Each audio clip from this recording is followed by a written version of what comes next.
to share with you my wound, a wound that I've been dealt at too young of an age, a wound that no man should ever experience. I don't remember much of my childhood. I remember hiding until the fighting stopped, hiding until the police left, and hiding until the morning came. I was a normal boy, born and raised in Bay City, Michigan, an older sister, a younger brother, one mother and one father. Although the abnormal part about it was that each morning before I awoke and each night before I lay my head to rest, I had to ask myself one question. Who would my father be today? Would he be the great Dean Pockrandt, the fox bear, the tickle machine, the man I called father, the man I called dad? Or would he be the late Dean Pockrandt, the addict, the man passed out, the man who didn't have control from the drugs? So I don't remember much of my childhood, but I do remember the day everything came crashing down. After 20 years of marriage and watching my father struggle with addiction for over 15 years, my parents had decided it was best to separate. My mother was the first to take action. She packed up her belongings along with my younger brother and decided to move into her mother's house. It was best for us to live with Grandma. I was the last to leave that night, and I remember packing my belongings and looking back at my father on the front porch. There he stood with tears in his eyes, crying, and he asked me one question. Promise me you'll come see me, son? Promise? Of course I will, Dad, I told him. I promise. I got in my car and I drove away, looking back one last time as I saw my father stare at the taillights of everything he had ever known, leaving his life forever. Now it was Easter that weekend, and I found myself Friday night at Grandma's house, alone, thinking about the choices we had made, thinking about how my father had probably needed us now more than anything, and at that point, we chose to abandon him. We chose to leave. And then quickly my attention diverted to high school graduation. It was only 2 months away, and how excited I was for the pride that my father would experience, watching his oldest son walk across that football field and enter the world of manhood. So I thought. And then we got the call. Grandma headed over in my direction, and with tears in her eyes, she looked me in the face and shared with me 5 words that completely shattered my world. Jason, your dad passed away. No. What do you mean, Dad's gone? There's no way. I remember vividly the events of that night. We hopped in the car, drove across town to the family home, and it was there I was welcomed with all the pain, the sirens, the detectives, and those lights. Those bright lights from that ambulance as I found myself pacing in the streets, yelling and screaming for one more chance to just let me see my father.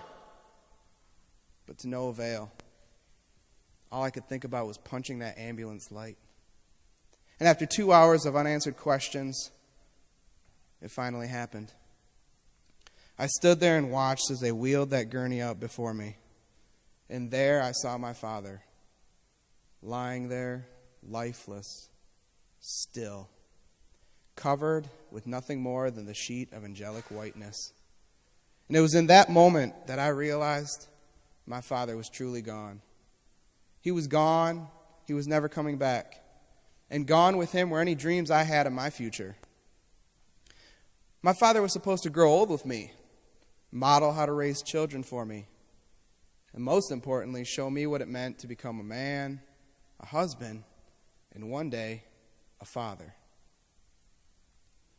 And though I didn't have the best of role models, at least I had my father. However, we all make choices.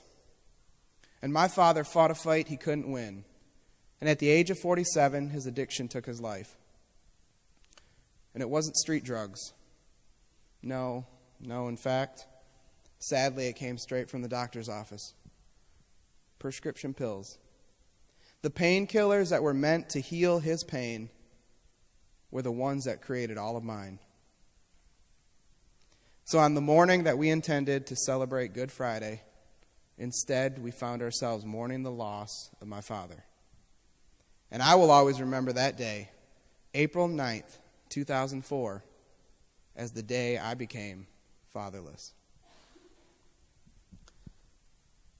Now I've spent the last 11 years of my life without my father, studying the effects of fatherlessness and coaching fatherless fathers.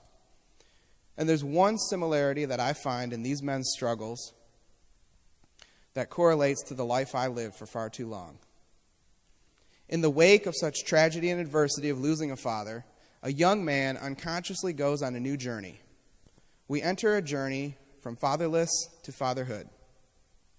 We begin searching for that father figure in our lives, someone who can provide for us the support, encouragement, guidance, and words of affirmation that we'll never hear again from our fathers. We look for that guiding light on the journey of darkness that we're about to embark on. And let's face it, we all have daddy issues, right? It's not just the women in our lives that we're so accustomed to studying and learning from.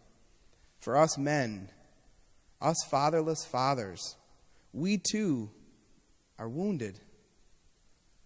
We're dealt a wound in our hearts in the shape of our father. We're like a small bird with its wings clipped, wobbling, falling, and audibly whimpering as he struggles to find one's courage and strength to fly again. Us men, too, we ask ourselves, who will guide us? How can we ever learn to fly again, to soar, to move mountains? After all, our worlds were crushed the day we lost our fathers. I could tell you the difficulty it is in addressing this painful and agonizing question because I wrestled it for over 8 years. For 8 years, I hid from the question because I didn't want to face the reality.